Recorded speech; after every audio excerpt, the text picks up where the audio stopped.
Pembinaan bangunan arah maha semasa AMAS yang terletak di Kampung Lamunin, daerah Tutong berjaya memberikan manfaat daripada segi penyediaan pekerjaan kepada anak-anak tempatan dan penyediaan peluang perniagaan produk tempatan kepada orang ramai, khususnya penduduk di Mukim Lamunin. Menteri Sumber-Sumber Utama dan Pelancongan menggariskan perkara tersebut semasa majlis pembukaan rasmi bangunan arah maha semasa AMAS Kampung Lamunin petang tadi. Mengenai aktiviti pelancongan domestik, Yang Berhormat Datuk Seri Setia Awang Haji Ali bin Apong menyatakan ia adalah digalakkan bagi membantu industri pelancongan di negara ini. Bangunan arah maha semasa AMAS Kampung Lamunin mula dibina pada bulan Mac 2018 dan siap sepenuhnya pada bulan Oktober tahun lalu. Bangunan ini dibina di atas tapak tanah seluas 1.12 ekar yang merupakan anak bukit kecil di kilometer 1 Jalan Lamunin. Reka bentuk bangunan adalah berkonsepkan kontemporari yang mana ianya merangkumi 12 unit ruang kedai, 16 buah apartmen, ruang pejabat dan dewan serbaguna serta kemudahan-kemudahan awam yang lain. Acara turut diisikan dengan pameran antaranya dari ahli pertubuhan fotografi Negara Brunei Darussalam dan produk-produk yang dihasilkan daripada Majlis Perundingan Kampung di daerah Tutong. Pameran dan jualan dibukakan sehingga Ahad ini bermula 9 pagi hingga 9 malam. Juga hadir ahli-ahli Majlis Mesyuarat Negara.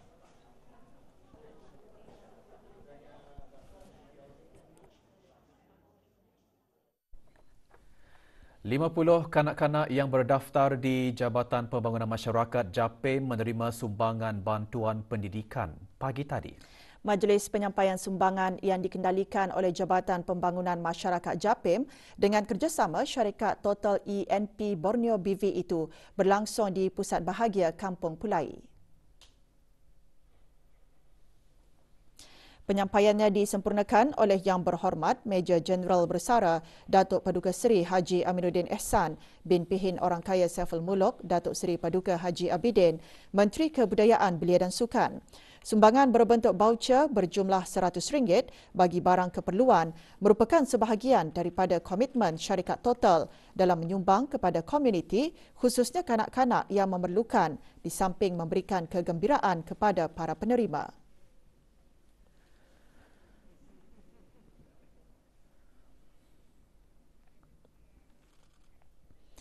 Ibu bapa adalah guru pertama dalam membentuk sahsiah anak. Ikuti bahan beritanya dan bahan-bahan berita dalam negeri yang lainnya selepas petikan titah ini.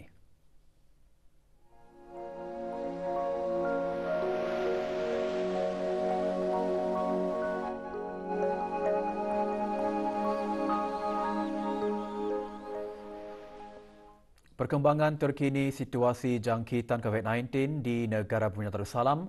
6 kes aktif masih menerima rawatan di Pusat Pengasingan Kebangsaan dengan tiada kes jangkitan baharu dicatatkan hari ini.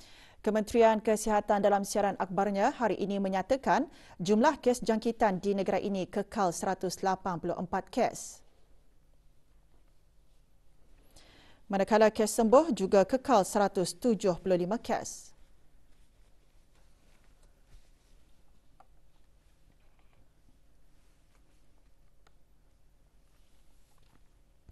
Kes terakhir jangkitan tempatan COVID-19 dilaporkan pada 6 Mei lalu, manakala jumlah kes import sejak kes jangkitan terakhir tempatan dilaporkan sebanyak 43 kes. 542 orang sedang menjalani pengasingan diri mandatori, manakala 12,788 orang menamatkan pengasingan diri mandatori sejak Mac 2020. Sementara itu, 299 sampel ujian virus SARS-CoV-2 telah dilaksanakan dalam tempoh 24 jam, menjadikan jumlah keseluruhan ujian makmal yang dijalankan sejak Januari 2020 95,253 ujian. Maklumat lanjut dan perkembangan terkini layari laman sesawang Kementerian Kesihatan dan talian Kesihatan 148. Sifat manusia itu tidak pernah sunyi dan terlepas daripada membuat dosa, kesalahan dan kesilapan sama ada dilakukan dengan sengaja ataupun tidak. Sesungguhnya ampunan dan rahmat Allah Subhanahu Wa Taala itu amat luas dan Allah Subhanahu Wa Taala sentiasa membuka pintu taubat bagi orang-orang yang mahu bertaubat. Oleh itu, orang yang telah sedar dan insaf akan segala kesalahan dan kesilapan yang telah dilakukan, maka hendaklah menyegerakan taubat tanpa bertangguh-tangguh kerana Allah Subhanahu Wa Taala akan sentiasa menerima taubat hamba-hambanya selagi nyawa seseorang itu masih belum sampai di kerongkongnya. Perkara tersebut antara intipati khutbah Jumaat hari ini bertajuk Luasnya Rahmat dan Ampunan Allah Subhanahu Wa Taala. Taubat itu bukan hanya sekadar mengucapkan dengan lidah kalimah istighfar, sedang hati kita tidak pernah menyesal dan tidak mahu berjanji untuk menjauhkan diri atau berhenti daripada melakukan perbuatan dosa dan maksiat. Para ulama telah menjelaskan bahawa terdapat beberapa syarat taubat yang mesti dipenuhi. Oleh yang demikian, sekiranya dosa yang terjadi itu berhubung dengan Allah Subhanahu Wa Taala, maka syarat bertaubatnya ada 3, yaitu yang pertama, meninggalkan perbuatan dosa dan maksiat itu dengan segera. Yang kedua, menyesali segala dosa yang telah dilakukan. Ketiga, bertekad dan berazam untuk tidak akan kembali melakukan perbuatan dosa dan maksiat itu. Walau bagaimanapun, jika dosa yang ada sangkut paut dengan sesama manusia seperti memfitnah, menzalimi orang, merampas harta benda dan yang seumpama dengannya, maka syarat bertaubatnya itu ditambah lagi satu perkara, yaitu yang keempat, hendaklah seseorang itu memohon kemaafan daripada pihak yang dizalimi, mengembalikan hak yang telah diambil atau yang telah dirampas itu dengan menggantikan barang dan harta yang telah dirampas itu ataupun meminta dihalalkan daripada pemiliknya. Kolej Universiti Perguruan Agama Seri Begawan Kupu SB dengan kerjasama Kudos Event Management Services semalam menganjurkan forum bertajuk Kasih Ibu Membawa ke Syurga sempena kempen Brunei Unified. Forum antara lain menyentuh mengenai tanggungjawab dan keistimewaan seorang anak yang berbakti kepada ibu bapa. Selain menerangkan taraf makam seorang ibu di sisi Allah, forum berlangsung di The Mall Gadong. Hadir Dr. Haji Adnan bin Haji Basar, Rais Kupu SB. Forum dibincangkan oleh 2 ahli panel yang terdiri daripada da'i-da'i bertauliah Majlis Ugama Islam Brunei MUIB, iaitu Awang Haji Muhammad Khairul Azhar bin Idris dan Dayang Zati Hanani binti Datuk Seri Setia Haji Rajid. Forum juga mengongsikan anak yang berbakti dan mentaati ibu akan sentiasa dekat kepada kebahagiaan dunia dan akhirat serta mendapat keredaan Allah Subhanahu Wa Taala. Selain forum, beberapa aktiviti lain turut diadakan seperti pameran berkaitan pendidikan Islam, pasukan beruniform, tazkirah dan ceramah motivasi. Di bawah tapak kakiku ada satu tempat yang kau dambakan. Inilah yang dimaksudkan ni dalam kalam masyurah tu. Kalam masyurah ni maksudnya adalah kata-kata yang terkenal yang kita dipakai. Salah satunya ialah ni, surga di bawah tapak kaki ibu. Anak-anak mempunyai peranan penting dalam masyarakat dan ibu bapa juga berperanan dalam mendidik anak-anak. Setiap anak dilahirkan ke dunia ini dengan fitrahnya atau semula jadinya. Oleh itu, ibu bapa adalah guru pertama dalam membentuk sahsiah anak itu. Perkara tersebut antara intipati Forum Kesedaran Ibu dan Anak atau Mother and Children Awareness yang diadakan petang tadi di The Mall Gadong. Kita semua yang hadir pada hari ini, and the most important thing, sama ada lebih teruk ataupun semakin. Forum bertajuk Anak-Anak dan Impian atau Children and Dreams membincangkan mengenai bagaimana tata cara dalam memantau anak-anak dalam pelajaran, memberikan masa serta memahami kemahiran ibu bapa dalam menangani anak-anak dalam keadaan yang berbeza-beza, tidak terkecuali bagi ibu bapa yang mempunyai anak yang berkeperluan khas. Ahli panel forum terdiri daripada Dr. Muhammad Helmi Baihaqi bin Haji Awang Yusof, Pensyarah Fakulti Pengurusan dan Pembangunan Universiti Islam Sultan Syarif Ali Yunisa, Muhammad Khairul Nazif bin Haji Awang Damit, Penolong Pensyarah Fakulti Usuluddin Universiti Islam Sultan Syarif Ali Yunisa, Awang Haji Khairul Muaz bin Haji Sibo Daud, Dai Bertauliah Majlis Ugama Islam Brunei.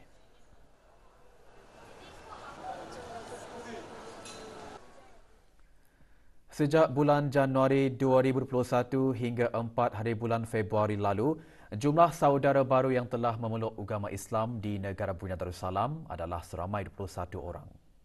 Jumlah tersebut bertambah lagi pagi tadi dengan pengislaman seorang lelaki berbangsa Iban dan seorang perempuan berbangsa Filipina. Majlis pengislaman kedua-dua saudara baharu itu berlangsung di Hotel Antarabangsa Rizkun, Gadong. La ilaha illallah wa asyhadu anna Muhammadar Rasulullah. Hadir Awang Haji Abdul Rajid bin Haji Muhammad Saleh, pengarah Pusat Dakwah Islamiah, memilih nama Islam mereka sebagai Muhammad Remy Seliong bin Abdullah, 24 tahun dan Fatimah Az-Zahra Navaja binti Abdullah, 48 tahun. Majlis pengislaman disempurnakan oleh para pegawai dari Pusat Dakwah Islamiah. Saudara-saudara baru berkenaan akan menghadiri kelas bimbingan pengetahuan Islam yang akan diajarkan asas bimbingan khusus bagi golongan mu'alaf termasuk rukun-rukun iman dan Islam di Pusat Dakwah Islamiah.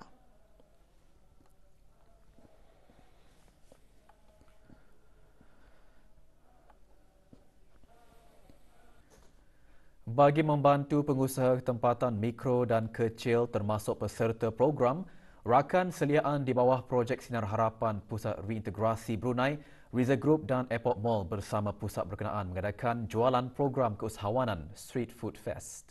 Perasmian bagi jualan program 3 hari itu berlangsung petang tadi di Airport Mall Berakas. Perasmiannya disempurnakan oleh Pengiran Haris bin Pengiran Haji Duraman, Pengerusi Majlis Perniagaan BIM Piaga dan Pengerusi Riza Group. Program antara lain bertujuan untuk menggalakkan para belia serta peserta projek Sinar Harapan menceburi bidang keusahawanan dengan lebih aktif dan sekaligus meningkatkan lagi aktiviti sosioekonomi dalam negara. Jualan yang bermula dari pukul 4 petang hingga 10 malam itu merupakan salah satu sumbangan pelbagai sektor, khususnya sektor swasta, bagi sama-sama membantu pihak yang berkeperluan untuk menjadi pengusaha yang berjaya.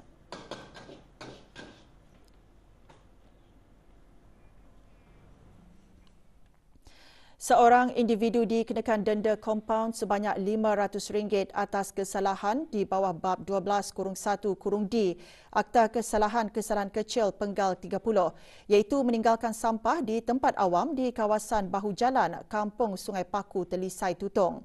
Individu berkenaan diberikan tempoh masa 7 hari dari tarikh kompaun dikeluarkan. Jika gagal menjelaskan bayaran denda kompaun, individu berkenaan boleh didakwa ke mahkamah dan jika sabit kesalahan, boleh didenda RM1,000 bagi kesalahan pertama. Manakala kesalahan kedua dan seterusnya boleh didenda RM3,000 dan penjara tidak melebihi 3 bulan. Jabatan Alam Sekitar, Taman dan Rekreasi mengingatkan kepada mana-mana individu, orang awam atau mana-mana syarikat untuk sentiasa menjaga kebersihan dan mengamalkan sifat bertanggungjawab terhadap kebersihan alam sekitar.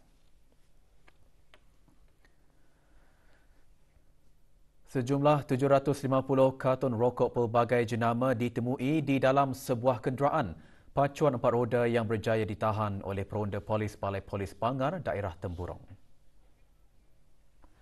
Menurut siaran akhbar Pasukan Polis Diraja Brunei PPDB, sebelum penahanan kenderaan tersebut, aksi kejar-mengejar berlaku sehingga mengakibatkan kenderaan suspek terbabas di kawasan persimpangan Jalan Kampung Puni, Jalan Ujung Jalan, daerah Temburong.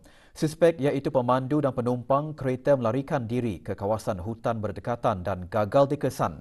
Sejumlah 750 kartun rokok pelbagai jenama yang ditemui akan diserahkan ke Jabatan Kastam dan Eksais Diraja bagi tindakan lanjut.